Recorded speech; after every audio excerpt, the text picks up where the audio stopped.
तो जनाब सबसे पहले सलूट उन लोगों को जो कहते थे कि पाकिस्तान के पास क्वालिटी स्पिनर्स नहीं है। सलूट उन लोगों को जिन्होंने साजिद खान को पूरा चैंपियंस कप खिलाया ही नहीं, सिर्फ फाइनल मैच उनको खिलाया। और सलूट उस इंसान को जो कहता था कि यार मैंने तो फ्लैट डेक्स नहीं बनाए। बाबर आजम मुझे कहा करता था कि ऐसी विकेट्स बनाएं जिस पे फास्ट बॉलर्स बॉल ना कर सकें और बैट्समैन रन कर सकें।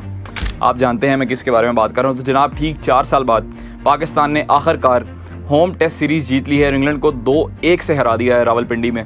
और इसका क्रेडिट तो एक इंसान को जाता है, उसके बारे में बाद में बात करेंगे। लेकिन क्या इंपॉर्टेंट चीज़ें हैं और तारीख़ में पहली बार एक चीज़ हुई है, वो भी मैं आप लोगों के साथ शेयर करूँगा। लेकिन इससे पहले अगर आपको ये वीडियो पसंद आए इसको लाइक ज़रूर कीजिएगा, हमारे चैनल को ज़रूर सब्सक्राइब कीजिएगा।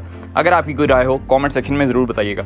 अच्छा जनाब, तारीख़ में पहली बार ऐसा हुआ है कि पाकिस्तान ने अपनी होम टेस्ट सीरीज़ में अगर एक टेस्ट मैच हारा है, मतलब पहला टेस्ट मैच पाकिस्तान ने हारा है, तो तारीख़ में पहली बार ऐसा हुआ है कि पहला टेस्ट मैच हार कर पाकिस्तान ने सीरीज़ जीत ली हो। ये ओवरऑल दूसरी बार हुआ है और तारीख़ में पहली बार हुआ है कि पाकिस्तान ने जब होम टेस्ट सीरीज़ में पहला टेस्ट मैच हारा हो उसके बाद पाकिस्तान टीम वापस आ सकी।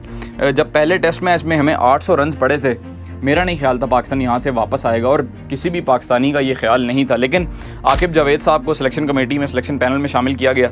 उन्होंने ये मशवरा दिया कि मुल्तान की वही विकेट यूज़ की जाए जब आपकी स्ट्रेंथ स्पिनिंग विकेटें हैं।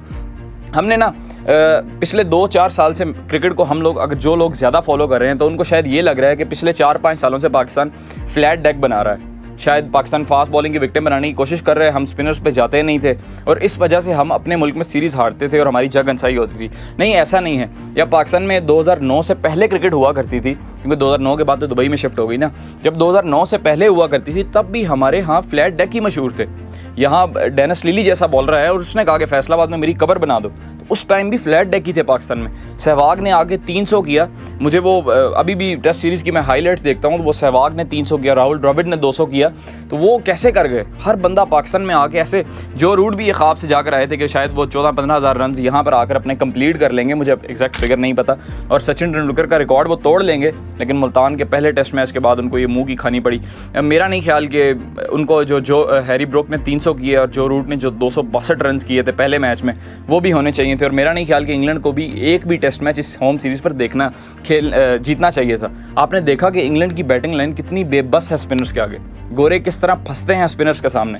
और वही स्पिनर्स जिनको आप कहते हैं कि क्वालिटी स्पिनर्स नहीं है, वही स्पिनर्स जिन्होंने फिटनेस टेस्ट ही पास नहीं किया। नुमान अली ने अपना फिटनेस टेस्ट फेल किया था, जाहिद महमूद ने अपना फिटनेस टेस्ट फेल किया था और आपने उनको पहले टेस्ट मैच के बाद वापस भेज दिया था। अब आपकी मजबूरी बनी तो आपने किस तरह अपने रूल्स भी चेंज कर लिया, आपने खिला लिया। यही होता है ना। मैं हमेशा से चेयरमैन पीसीबी साहब के बारे में कहता हूँ कि उनके पास टाइम नहीं है। मैं फिर से क्लियर करता चलूँ कि उनकी कैपेबिलिटी में कोई शक नहीं है, उनके पास टाइम नहीं है। जब आपके पास टाइम नहीं होता ना, फिर आप ऐसे ही मेसी डिसीजंस लेते हो और आपकी क्रिकेट में मेस क्रिएट होता है। और जब आपकी अपर मैनेजमेंट पर सीट पे सिक्योरिटी ना हो, जैसे ज़काफ अशरफ साहब आए, उसके बाद एहसान मानी साहब आए, उसके बाद नजम सेठी साहब थे, अब मोहसिन रज़ा नकवी साहब हैं। जब सीट ही सिक्योर नहीं है, सबको पता है कि हमने 1.5 साल के लिए आना है, तो कौन आकर सिस्टम चेंज करेगा? कौन आकर कहेगा कि यार इस हार की रिस्पॉन्सिबिलिटी मैं लूँगा?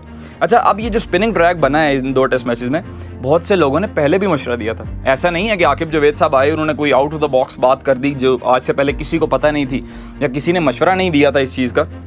बहुत से लोगों ने मशवरा भी दिया था और बहुत से लोगों ने कहा था आप स्पिनिंग ट्रैक बनाएं। लेकिन यहाँ डिफरेंट क्या है इस चीज़ में? आकिब जावेद साहब ने कहा था कि अगर आप हारे तो रिस्पॉन्सिबिलिटी मैं लूँगा। ऐसे लोग बहुत कम होते हैं ना जो अपना डिसीजन मनवाते हैं और फिर कहते हैं कि अगर गलत हुआ तो डिसीजन की उसकी गलती मैं लूँगा। अगर वो नेगेटिव साइड पे गया मेरा डिसीजन तो उसकी जो जिम्मेदारी है वो मैं खुद लूँगा। तो इसीलिए ऐसे लोग भी लाने चाहिए। मिसबाह उल हक साहब थे पाकिस्तान की क्रिकेट में, अभी भी हैं, मेंटर हैं। वकार यूनुस साहब आपके पास हैं, शुएब मलिक साहब आपके पास हैं, सरफराज अहमद हैं, सकलैन मुश्ताक हैं। वही लोग ना बार बार आपके सिस्टम में रिवॉल्व कर रहे हैं, बार बार आते हैं जाते हैं, आपकी क्रिकेट को नुकसान पहुंचाते हैं, फिर यहाँ से निकल जाते हैं, फिर चंद सालों में हम उनको अच्छा कहकर वापस बुला लेते हैं। तो लेकिन ऐसा इंसान आया ना जिसने कहा कि मैं डिसीजन ले रहा हूँ, आप स्पिनिंग ट्रैक बनाएं और अगर ये गलत हुआ तो मेरे पे वापस, ये मैं इसकी ज़िम्मेदारी लूँगा पूरी। तो वही हुआ कि उन्होंने अपनी ज़िम्मेदारी ली और पाकिस्तान पॉजिटिव अप्रोच के साथ खेला दोनों टेस्ट मैचों में। और नुमान अली और साजिद ने 39 आउट किए। नुमान अली ने 20 आउट किए और साजिद खान ने 19 आउट किए। कुल मिलाकर 39 आउट पाकिस्तान के दोनों स्पिनर्स नहीं किए। अब ये लोगों की खाम ख्याली है शायद कि पाकिस्तान की क्रिकेट अब बेहतर हो गई है। बहुत से लोग ये सोचते हैं ना, अब हम ऐसे ही लोग हैं, सोशल मीडिया का दौर है, ज़रा सा कुछ अच्छा कुछ पॉजिटिव होता है हम उसको इतना उठाते हैं और ऐसे ही कुछ नेगेटिव होता है तो हम उसको वापस ले आते हैं। हम अपने बाबर आजम के साथ हमने क्या किया, कामरान गुलाम एकदम आया, उसने 100 किया, उससे पहले कोई उसको पूछ ही नहीं रहा था, तो हम एकदम चीज़ों को ऊपर नीचे कर देते हैं। तो मेरा नहीं ख्याल पाकिस्तान की क्रिकेट बेहतर हुई है। हाँ, हमने जो एक हार का तसलसल जारी था उसको हमने रोका है कि यार कोई ऐसा तरीका निकालो जिससे बस हम हारें मत। ये जो हार का सिलसिला चल रहा है, जो हम इतना हमारा मजाक बन रहा है, हम बस इसको रोक दें किसी तरह। तो वो आपने एक तरीका अच्छा निकाला। आपने टेस्ट सीरीज़ जीती, 4 साल बाद जीती। खैर पाकिस्तान जीत गया है, इसमें कोई ऐसा कोई बात करने की ज़रूरत है नहीं, लेकिन बस ये मैं बताता चलूँ कि आगे मूविंग फॉरवर्ड आप देखें ना, 1-2 फ्लॉज के बारे में आपको बताऊँ। आपने टीम के साथ रखे हुए हैं जेसन गिलेस्पी, आपने रखे हुए हैं जो बॉलिंग कोच हैं अज़हर महमूद, असिस्टेंट कोच भी हैं, बॉलिंग कोच भी हैं अज़हर महमूद। उनका क्या रोल है इस विक्ट्री में? यही लोग पहले पिछले 5-6 मैचेस में थे जब पाकिस्तान हारा, तो अब इनका क्या रोल है? अज़हर महमूद को आप देखें ना वो स्पेशलिस्ट फास्ट बॉलर हैं, ना वो स्पेशलिस्ट बैट्समैन हैं, ना वो फील्डिंग कोच हैं, ना वो कोई मेंटर है। आपने क्यों उन लोगों को साथ रखा हुआ? चलें, जेसन गिलेस्पी का तो समझ आती है, इज़ अ फॉरनर, आपने इतनी हैवी अमाउंट उनको दे रहे हैं, ठीक है, आप उनके साथ कंटिन्यू करें, लेकिन ये अज़हर महमूद का क्या काम है पाकिस्तान टीम में? ना वो बॉलिंग स्पेशलिस्ट हैं, ना वो बैटिंग स्पेशलिस्ट हैं, ना कोई फील्डिंग में उनका काम है। आप आकिब जावेद जैसे लोग लाएँ, आप यूनुस खान जैसे लोग लाएँ, मोहम्मद हफीज़ जैसे लोग लाएँ, जो स्पेशलिस्ट लोग हैं, जो अपनी बात करेंगे और उस बात पे फिर खड़े रहेंगे।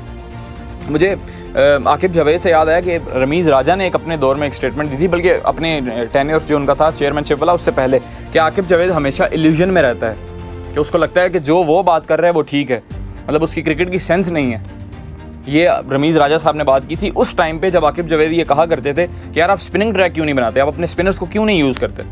तो ये उस टाइम रमीज़ राजा साहब ने कहा था। तो आप देख लें, वो आए, उन्होंने आकिब जावेद साहब उन्होंने डिसीजन लिया, उन्होंने कहा मेरी जिम्मेदारी है जो भी होगा, और रिज़ल्ट फिर ऐसे आते हैं। जब आप बहादुरी से फैसले लेते हैं तो ऐसे रिज़ल्ट आते हैं। खैर, आपकी इसके बारे में क्या राय है कमेंट सेक्शन में ज़रूर बताइएगा। बहुत शुक्रिया।